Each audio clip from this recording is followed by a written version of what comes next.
Computing technique. तो हम start करेंगे topic. Okay, now very first thing before starting with the soft computing and understanding what is soft computing, the basic of computation, है ना। तो हम जो computation करते हैं, ओके, कोई भी हमारे पास कोई भी कंप्यूटेशन होता है, मैथमेटिकल कंप्यूटेशन, जो भी हम एल्गोरिथम हमारे पास रहते हैं, तो हमारे पास कुछ एंटीसीडेंट्स होते हैं। Okay, and we put into the computing function and we get the consequent, है ना।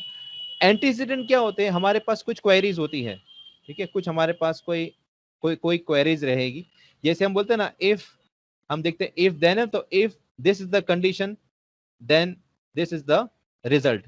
तो इफ के बाद जो चीजें होती है वो एंटीसीडेंट होती है, और देन के बाद जो होता है उसका कॉन्सिक्वेंट होता है। जैसे मैं अक्सर एग्जांपल देता हूं कि हमारे हाथ में अम्ब्रेला है, बारिश आया, तो हमारे हमारे पास ये कि if it starts raining then open the umbrella, है। तो हमारे पास ये कंप्यूटिंग, हमारे दिमाग में कंट्रोल एक्शन हमको बताता है करना क्या है। तो उसी तरह से अगर हमारे पास कोई कोई कंप्यूटेशन है, ठीक है ना, अगर हमारे पास कोई चीज, जैसे हमारे पास एक computing function, this is the function y equal to f of x, ये हमारे पास एक कंप्यूटिंग फंक्शन है y equal to f of x, ठीक है।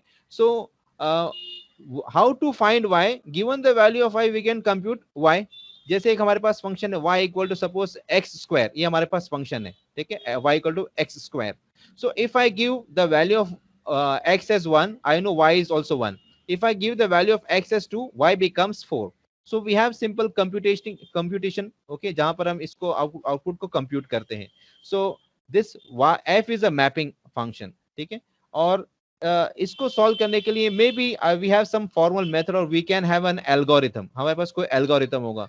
जैसे हमारे पास कैलकुलेटर है, तो साइंटिफिक कैलकुलेटर आपने देखा होगा, you can calculate sine x, sine inverse of x, log of x, ये बहुत सारी कंप्यूटेशन कर सकते हैं हम लोग।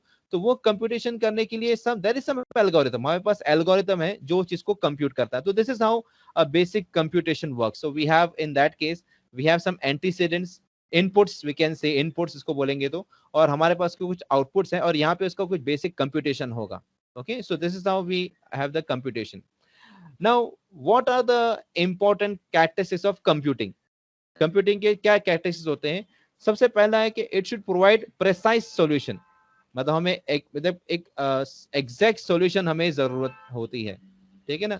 अब जैसे हमने हमारे पास एक प्रेसाइज सॉल्यूशन का मतलब क्या होता है? We have a function y equal to x square हमारे पास है, ठीक है ना। अगर आप x को 1 करेंगे, so I just compute a value of x and y। So इसको यहाँ पे लिखता हूँ, x, यहाँ I write x here and I write f of x, that is y is here. So if x is 1, y is 1. If x is 2, y becomes 4. If this is 3, this becomes 9. ऐसा हमारे पास ये मिलता रहेगा। ऐसा नहीं होगा भाई ये 4 और 5 के बीच में कुछ ना कुछ वैल्यू, ऐसा नहीं है। Getting my point? Precise का मतलब क्या है? We have this exact solution by 4 ही, 2 का square is 4. It is not that वो हमको बताएगा it is like something lying between 3 and 5. ऐसा नहीं है। We are not having any approximations. We are having exactness. ठीक है? So this is the characteristic of a computing. Then second point क्या है? Control action should be unambiguous and accurate. जो भी हम मतलब जो भी control action जो दे रहे हैं वो uncertain नहीं होना चाहिए, वो accurate होना चाहिए, ठीक है। और दूसरा, it should be suitable for problem which is easy to model mathematically. तो जब भी हम कोई भी कंप्यूटिंग की बात करते हैं तो उसका जो हमारे पास सॉल्यूशन होगा, जो मॉडल हम बनाएंगे सॉल्यूशन के लिए, वो मैथमेटिकली पॉसिबल होना चाहिए।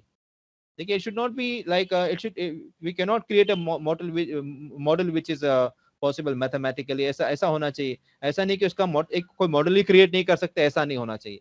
Okay, there should be some model, ठीक है।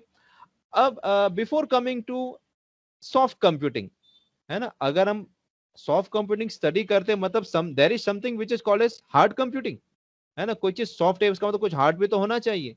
तो व्हाट इज हार्ड कंप्यूटिंग? पहले हम हार्ड कंप्यूटिंग देते हैं, because whatever we are dealing with, हम जो भी चीजें डील करते हैं अब तक जितने भी डील किए, that is of course a part of hard computing. Okay, now what we are going to study is actually, हमें स्टडी करना है soft computing, but we must first know what is the meaning of a hard computing. So what is hard computing, पहले में देखते हैं। तो लुत्फी ज़ैदे जो है एक हम बोलेंगे साइंटिस्ट बोले उसे, तो उसने इंट्रोड्यूस किया था word hard computing. Now what is hard computing according to Lotfi Zadeh? उनके मुताबिक क्या है कि a computing is a hard computing, एक कंप्यूटिंग हार्ड कंप्यूटिंग है if precise result is guaranteed. control action is unambiguous and control action is formally defined using some mathematical model. ठीक है, तो हार्ड कंप्यूटिंग किसको बोलेंगे? हार्ड कंप्यूटिंग उसको बोलेंगे जिसमें हमें रिजल्ट प्रेसाइज, मतलब एग्जैक्ट रिजल्ट हमें मिलने चाहिए। भाई ये है, जैसे मैंने आपको बताया कि अगर हमारे पास एक फंक्शन है y equal to x square, तो if you give the value of x as 2, you are guaranteed you will get 4। You won't get something like वो बताएगा कभी आपको मतलब ये बोल रहा है कि भाई ये रिजल्ट जो है 3.9 से लेके 4.2 के जो कुछ ना कुछ रिजल्ट रहेगा, ऐसा नहीं है ना, वो आपको एग्जैक्टली बताएगा कि 4 है। Then control action is unambiguous, है ना, वो ऐसा नहीं होगा कि कभी आपको 3.9 दे रहा है, कभी 4.1 दे रहा है, कभी 4.2, ऐसा ऐसा नहीं देगा वो। ठीक है, अनएम्बिगियस रिजल्ट नहीं देगा, आपको एग्जैक्ट रिजल्ट मिलेगा। ठीक है, और दूसरा ये कि हमारे पास एक मैथमेटिकल मॉडल है उसे कंट्रोल एक्शन को डिफाइन करने के लिए। ठीक है, we have some algorithms which can deal with that problem. Are you getting my point students? What I am saying, समझ में आया? ये 3 पॉइंट समझ में आया आप लोगों को? ये हार्ड कंप्यूटिंग के 3 point. See, if we understand hard computing, we can understand what is the meaning of soft computing. I hope you understood these 3 points. Hard computing के 3 point. Hello, class? Yes sir. Yes sir. हाँ, तो आप interact करते रहो मेरे से, तो पता नहीं चलेगा, मैं पढ़ते जा रहा हूँ, आप लोगों को समझ में नहीं आएगा। तो hard computing, this are the 3 important we can say the things which are related to hard computing. Okay, then some of the examples of hard computing, कुछ examples है hard computing के। जैसे हम कोई numerical problem solve करते हैं, जैसे we want to find the root of a polynomial, or maybe we are doing some integration, है ना, वो integration किया होगा आपने, integration of x square dx हम लोग ने कभी 12th क्लास में किया होगा, तो इसका एक x cube upon 3 ये इसका इंटीग्रेशन है। Then we find derivatives integration. These are some of the numerical problems which are, we can say, hard computing problems. Then searching and sorting techniques, है ना, अभी हमें कोई सर्च करना है, we are doing a search और we are doing any sorting, तो उसके लिए हमारे पास एल्गोरिथम है। सर्च करने के लिए एल्गोरिथम्स है, sorting कुछ करना उसके लिए एल्गोरिथम्स है। Then we have some geometrical problems dealing with some geometry like finding the shortest path, है ना। दो हमारे पास एक ये है, इसको एक टूरिंग प्रॉब्लम है। टूरिंग प्रॉब्लम में कभी शायद सुना होगा कि हमारे पास जैसे ये A पॉइंट है, ये B है, वे भी C D ऐसे अलग अलग हमारे पास सिटीज है। ठीक है, तो वी हैव अ टूरिस्ट, उसे ये सब सिटीज को विजिट करना है। ठीक है, और एक सिटी को सिर्फ एक ही बार जाएगा, बार से 1 से 2 बार नहीं जा सकता। तो what is the shortest path, कम से कम मतलब डिस्टेंस ट्रैवल करे, कैसे वो हर सिटी को विजिट कर रहे, वो एक प्रॉब्लम हमारे पास है, उसके एल्गोरिथम हमारे पास है। ठीक है, तो ये सब जितने भी एग्जांपल्स है, ये this examples they are examples which come under the category of hard computing. ठीक है, now what is then soft computing? ये तो हमने हार्ड कंप्यूटिंग का डेफिनेशन देखा। Then what is soft computing which we are going to study now? तो soft computing क्या है? as the definition what we are given here, so soft computing is a collection of methodologies that aim to exploit the tolerance for imprecision and uncertainty to achieve tractability, robustness and low cost solution. ठीक है, तो soft computing क्या है? अब देखो, हमने जो मैं आपको जो बताया था कंप्यूटिंग का, तो कंप्यूटिंग के पास इसमें हमारे पास कुछ इनपुट्स होंगे। Okay, so here now we have a particular computation function and here suppose we have 2 inputs, okay, and then we get the output. Now in case of hard computing, inputs are exact, है ना, input भी यहाँ पे जो हम दे रहे हैं ना वो एग्जैक्ट इनपुट है। ठीक है ना, इनपुट अनएम्बिगियस नहीं है। ठीक है, इनपुट का टॉलरेंस नहीं है कि भाई ये एग्जैक्ट होता है। अच्छा, नंबर ऑफ इनपुट्स भी फिक्स्ड है, ऐसा नहीं किया जैसे हमारे पास एक हमने फंक्शन क्रिएट किया है, हमने मतलब एक कंट्रोल हमने क्रिएट किया है, तो number of inputs are fixed, number of output is fixed. ठीक है, तो उसके लिए control. Now if you can not change the number of inputs, you can not give unambiguous inputs, you must be precise. मगर soft computing क्या है कि soft computing में अगर हमारे पास एक कंट्रोल स्ट्रक्चर है, you can change the number of inputs, you don't need to change the entire. अगर मान लो अगर हमारे पास एक कोई प्रॉब्लम है, ठीक है ना, उसका हमने सॉल्यूशन फाइंड करने के लिए हमने हार्ड कंप्यूटिंग सॉल्यूशन प्रोवाइड किया। तो हार्ड कंप्यूटिंग के अंदर क्या है, if we give the number of inputs are 2 and we are getting 1 output. Suppose कोई ऐसा प्रॉब्लम है जिसके लिए हमने सॉल्यूशन फाइंड किया और ये हार्ड कंप्यूटिंग सॉल्यूशन था, तो इसके जो कंट्रोल स्ट्रक्चर में हमने देखा कि हमको 2 इनपुट है और एक आउटपुट को आउटपुट मिलता रहेगा। Now if you change the number of inputs to 3, तो ये पूरा का पूरा चेंज करना पड़ेगा, ये नहीं चलेगा अभी, ठीक है, ये नहीं चलेगा, आपको इसमें चेंजेस करना पड़ेगा। दूसरा मसला यहाँ पे ये है कि ये जो है इनपुट प्रिसाइज होना चाहिए, ये मतलब ऐसा नहीं कि भाई इतने से इतना रहेगा, ऐसा ऐसा नहीं चलेगा, ये पूरा एग्जैक्ट होना चाहिए। But suppose if you make a soft computing solution, soft computing में पहले इनपुट दो थे, आपने इसका कंट्रोल स्ट्रक्चर बना दिया, अब अगर नंबर 3 हो गया तो आपको कुछ चेंजेस करने की जरूरत नहीं पड़ेगी, वो चल जाएगा, उसमें आपका काम चल जाएगा। इनपुट अगर अनसर्टन रहेंगे तो भी चल जाएगा। सो ये रोबस्ट है, रोबस्ट है ना, बोलते हैं रोबस्ट किसको बोलते हैं, वो कुछ कुछ भी आगे पीछे वो अपने आप को संभाल लेता है। अगर कोई रोबस्ट सिस्टम नहीं है तो वो रोबस्ट सिस्टम क्या है कि अगर एनवायरनमेंट में कुछ चेंजेस आए तो वो उसको डील कर सकता है, सॉफ्ट कंप्यूटिंग वाला, हार्ड कंप्यूटिंग वाला डील नहीं कर पाएगा उसे, ठीक है। और हमको ये लो कॉस्ट सोल्यूशन दे रहा है, यानी इसका जो सोल्यूशन जो हमें मिलेगा ना, low cost in the sense time का है और रिसोर्सेस का है, इसमें लेस रिसोर्सेस में हमारा काम हो जाएगा, ठीक है। और वही चीज अगर हम सॉफ्ट कंप्यूटिंग में करेंगे तो हमको लो कॉस्ट में हो जाएगा। Low cost means may be in terms of time, may be in terms of resources, but in case of hard computing वही चीज हमें लो कॉस्ट में नहीं मिलेगी और वो रोबस्ट नहीं रहेगा सिस्टम, और वो अनसर्टनिटी और इम्प्रेशन को बिल्कुल सहन नहीं करेगा। मगर सॉफ्ट कंप्यूटिंग में क्या है, ये सब चीजें चल जाएगी, इम्प्रेसिशन भी चल जाएगा, अनसर्टनिटी भी चल जाएगी, ठीक है। और सिस्टम को जो मिलेगा वो रोबस्ट रहेगा और लो कॉस्ट सॉल्यूशन रहेगा। Are you getting my point, got the difference? We will of course we will come to the difference between hard and soft computing, मगर पहले आपको बताना है कि what is soft computing, okay. अच्छा, इसको deal करने के लिए क्या यूज करेंगे, जैसे बताया आपको फजी लॉजिक है हमारे पास, इसको मतलब इंप्लीमेंट करने के लिए, सॉफ्ट कंप्यूटिंग को इंप्लीमेंट करने के लिए हमारे फजी लॉजिक है। देन न्यूरो कंप्यूटिंग है, जो हम बोल देंगे आर्टिफिशियल न्यूरल नेटवर्क्स, और हमारे पास है प्रोबेबिलिस्टिक रीजनिंग, जिसमें हम बोलेंगे जेनेटिक एल्गोरिथम्स वगैरह सब इसमें आ जाते हैं, ठीक है। तो हमारा मेन एम यहाँ पर क्या है, हमारा मेन एम यहाँ पर यह है कि we have the human mind as the role model. हम जो सॉफ्ट कंप्यूटिंग सॉल्यूशन प्रोवाइड करना चाहते हैं उसमें हमारा मेन क्या रोल मॉडल क्या है, ह्यूमन माइंड है ना। तो ह्यूमन माइंड्स जो है वो मतलब जिस तरह से ह्यूमन माइंड कोई चीज का, ह्यूमंस जो कोई सॉल्यूशन फाइंड करते हैं, जैसे हमारे दिमाग में सॉल्यूशन आता है, वैसी चीज जो है हम चाहते हैं, okay. That is what we want for this particular case, ठीक है। तो हमारा मेन एम यहाँ पर सॉफ्ट कंप्यूटिंग से ये है, we want to imitate the working of a human mind. जिस तरह से ह्यूमन माइंड है, जैसे वर्क करता है, वैसे हम एक सिस्टम को बनाना चाहते हैं, okay. And of course in day to day life we are dealing with uncertainties, हमारे पास अनसर्टेनिटीज है ना, कोई चीज कांस्टेंट नहीं रहती, अनसर्टन होती है। तो हमें जो सॉल्यूशन प्रोवाइड जो इससे मिलेगा वो एग्जैक्टली जैसे ह्यूमन माइंड से वैसे हमको मिलेगा ये, ठीक है। Now what are the characteristics of soft computing? Soft computing characteristics क्या है? तो सबसे पहला, it does not require any mathematical model for problem solving. कोई मैथमेटिकल मॉडल की जरूरत नहीं है इसे सॉल्व करने के लिए, ठीक है।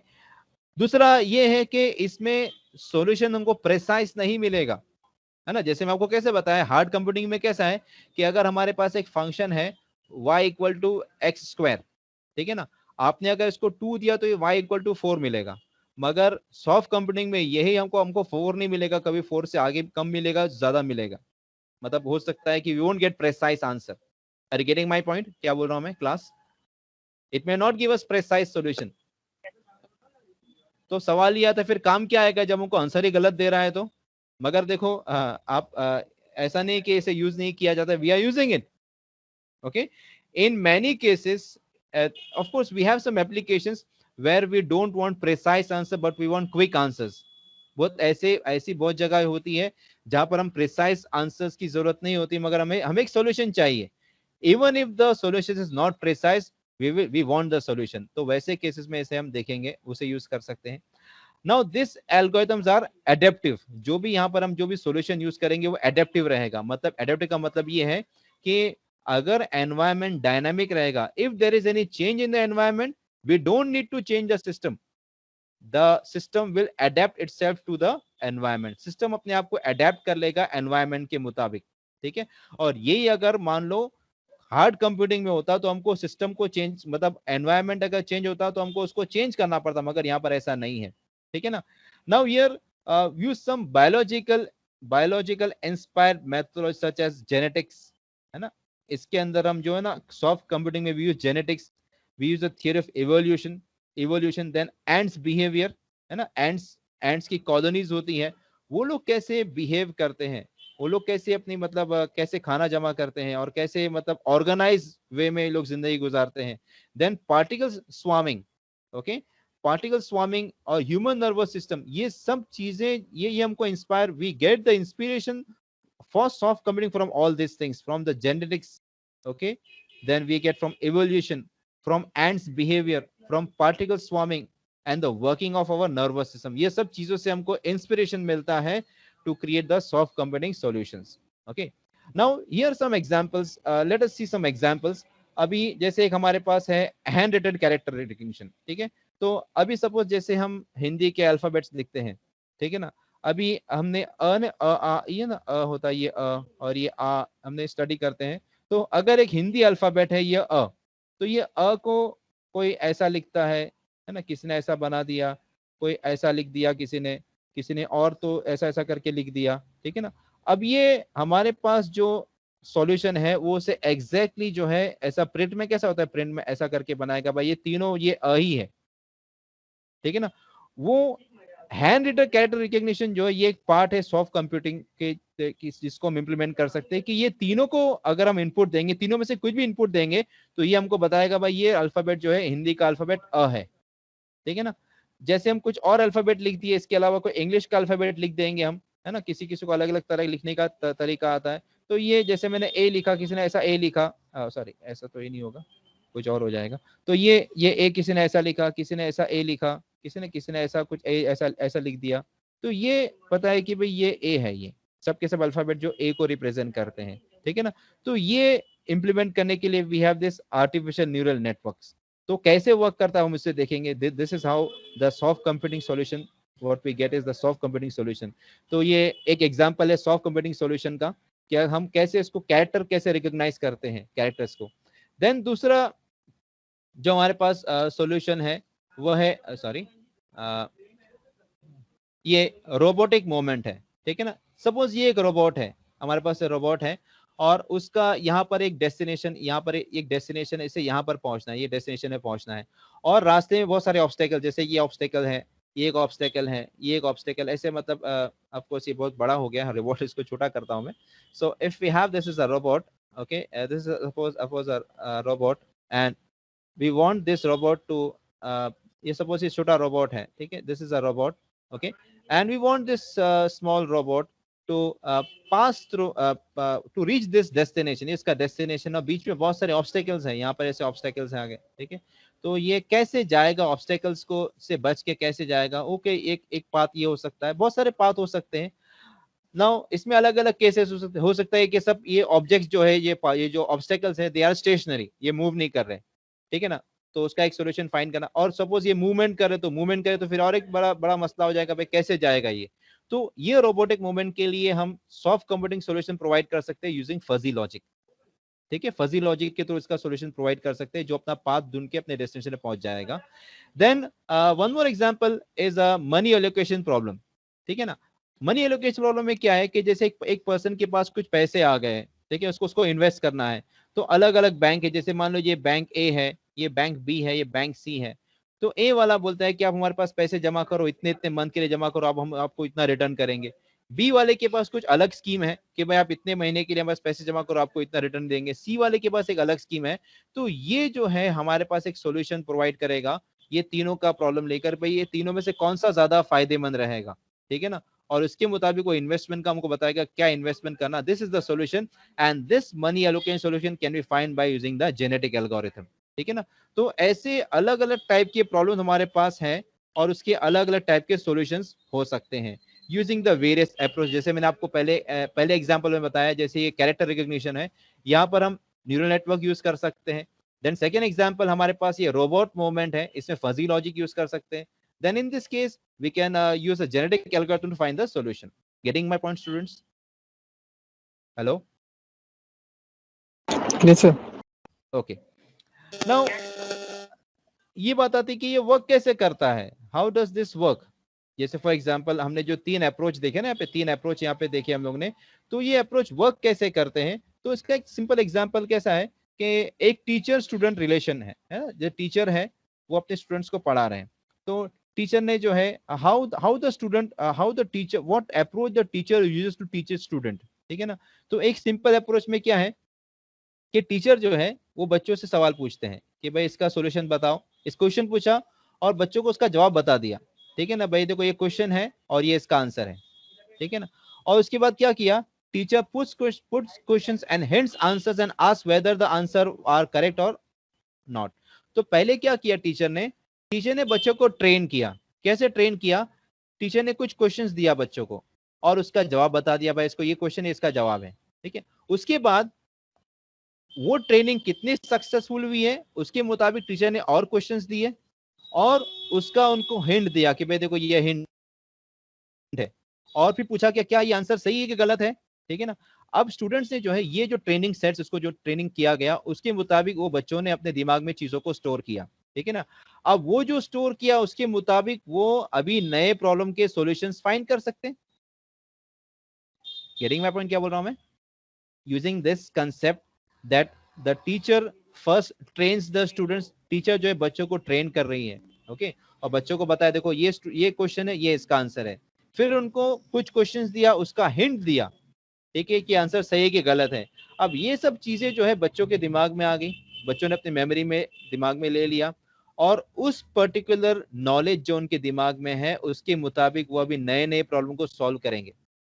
ये जैसे हमारा ह्यूमन ब्रेन वर्क करता है ना, हमारा दिमाग ऐसे ही काम करता है, हम चीजों को देखते हैं और उससे हम चीजों को सीखते हैं, ओके। अब जैसे फॉर एग्जांपल हम जब क्लास में थे तो हमको डेरिवेटिव सिखाया गया, भाई डेरिवेटिव क्या होता है, तो हमें एक फॉर्मूला है भाई, अगर हमारे पास एक फंक्शन है F of x equal to, या let me take y, y equal to x raise to 3 है।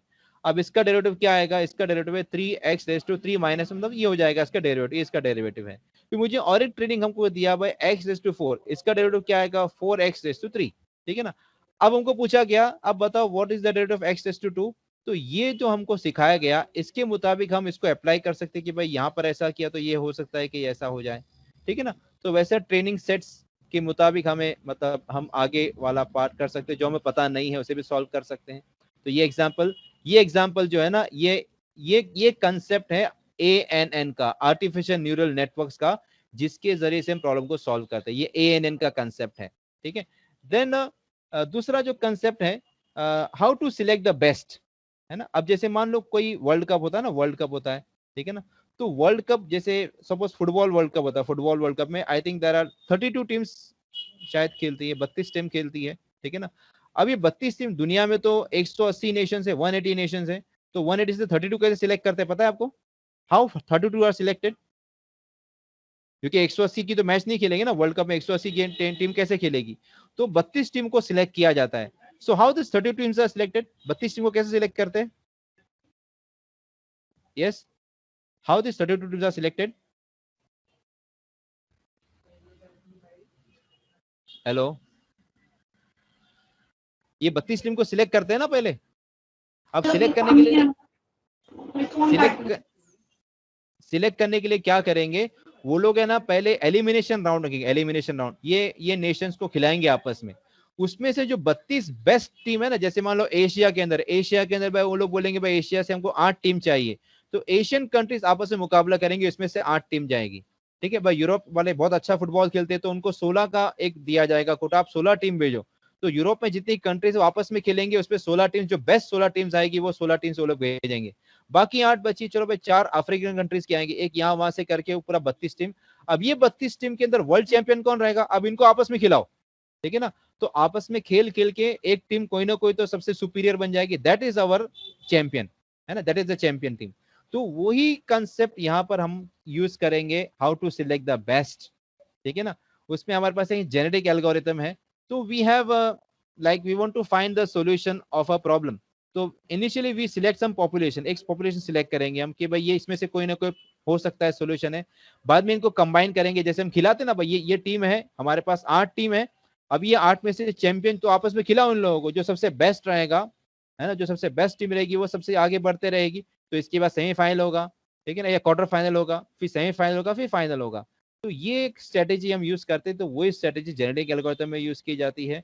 यहाँ पर सिर्फ ये कंसेप्ट है कि यहाँ पर दो स्टेट्स को दो उसको पॉपुलेशन के अंदर दो स्टेट को मिलाया जाता है एक नया स्टेट बनाने के लिए, फिर उसमें से बेस्ट को सिलेक्ट किया था, फिर उसको कंबाइन किया। ऐसा करते करते एक वक्त आएगा कि हम सबसे बेस्ट जो हमारे पास होगा वो सॉल्यूशन हमको मिल जाएगा। तो this concept is the which is used in the genetic algorithm. Getting my point, students? Hello? जी सर। हाँ। और एक कंसेप्ट है जो फजी लॉजिक में यूज किया जाता है, उसका एग्जांपल कैसे है कि how a doctor treats a patient. एक पेशेंट किसी डॉक्टर के पास जाएगा तो डॉक्टर उसको कैसे, मतलब उसको इसका इलाज कैसे फाइंड करेगा। तो पहले क्या करेगा, डॉक्टर पूछेगा आपको क्या बीमारी है, उसको सफरिंग क्या क्या तकलीफ है आपको, वो बताएगा भाई ये तकलीफ है, ये तकलीफ है, ये। तो डॉक्टर जो क्या करेगा, उसको टेस्ट प्रिस्क्राइब करेगा और उसको मेडिसिन देगा, ठीक है ना। अब ये जो उसके पास जो है, मतलब क्या करेगा, जैसे मान लो वो डॉक्टर को बोलेगा भाई मेरे सर में दर्द है और मुझे बुखार आ रही है और ये सब चीजें बुखार है। तो वो डॉक्टर को पता है कि ये सब सिम्टम्स जो है ना, ये मलेरिया के हो सकते हैं, फ्लू के हो सकते हैं, और भी कोई बीमारी XYZ की बीमारी है। तो उसके पास एक मेडिसिन है जो ये सबको टैकल कर सकता है, ये सबको, ठीक है ना। उसके पास अभी चांस है, उसको पक्का नहीं पता कि उसको मलेरिया हुआ, इसको फ्लू पक्का पता नहीं है। तो वो क्या करेगा, उसको कोई मेडिकेशन देगा जो ये सब के लिए काफी हो जाएगी, और उसको और टेस्ट लिख के देगा, भाई आप टेस्ट कराओ जिससे हमको पता चले कि भाई क्या तुम्हारी बीमारी है। तो यहाँ पर जो है ना, उसको एग्जैक्टली पता नहीं है कि उसको मलेरिया ही है या फ्लू ही है, मगर वो अपने जो उसके जो एक्सपीरियंस है, उसकी जो उसके पास जो उसका नॉलेज है, उसके मुताबिक ये जज करेगा शायद इसको ये दो है। अब शायद में क्या करेगा, इसके मुताबिक इसको मेडिकेशन स्टार्ट करेगा, शायद वाले पार्ट की वजह से। उसको पता नहीं एग्जैक्टली क्या है, मगर वो शायद वाला पार्ट है। तो हो सकता है कि ये हो सकता है, ये भी हो सकता है। भाई 30% चांस है कि इसको मलेरिया, और मे बी 40% चांस है कि इसको फ्लू, या 80% चांस है कि इसको ये कोई बीमारी है। अब ये मेडिकेशन आगे प्रेस्क्राइब करेगा इसके मुताबिक। तो फजी लॉजिक जो हमारे पास है वो इसी तरह से वर्क करता है कि we don't have the exact knowledge, okay, we have some uncertainties, and in dealing with those uncertainties we need to have some logic. Uncertainty deal करने के लिए हम हार्ड कंप्यूटिंग यूज नहीं कर सकते। हार्ड कंप्यूटिंग में we need certainty, we need certain datas, we need exact datas, और soft computing में अनसर्टेनिटी चल जाती है, ठीक है। सो दिस इज हाउ ये प्रिंसिपल है फजी लॉजिक जिस पे वर्क करता है। Understood students? जी सर। हाँ, अभी देखो हम देखेंगे what is the difference between hard computing and soft computing. जो हमने टॉपिक पढ़ा उसका एक जस्ट ब्रीफ यहाँ पर है कि it in case of hard it requires a precisely stated analytical model and often a lot of computation time.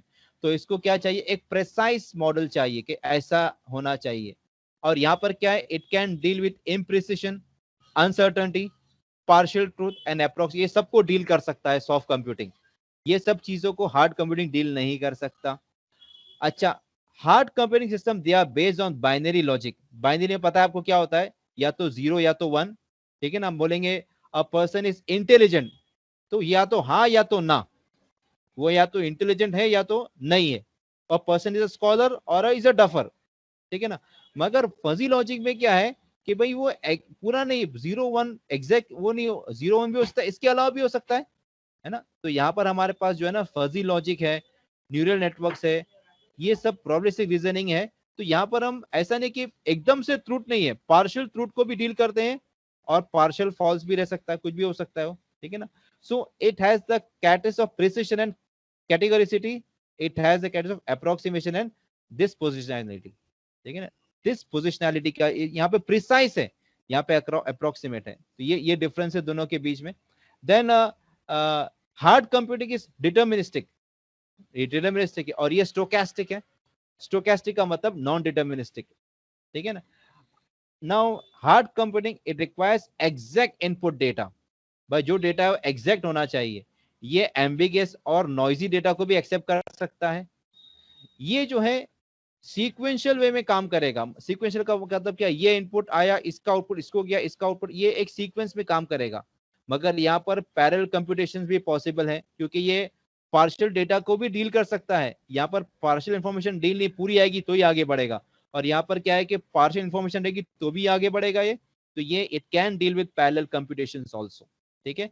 And in case of hard computing it produces precise answers and it produces approximate answers. So this the difference between the hard computing and soft computing. Okay students, so this is what we studied today. ये हमने जो study किया, ये सब topic study किया. I started with the introduction part, and today we just deal with what is hard computing and what is soft computing. I hope everybody understood this.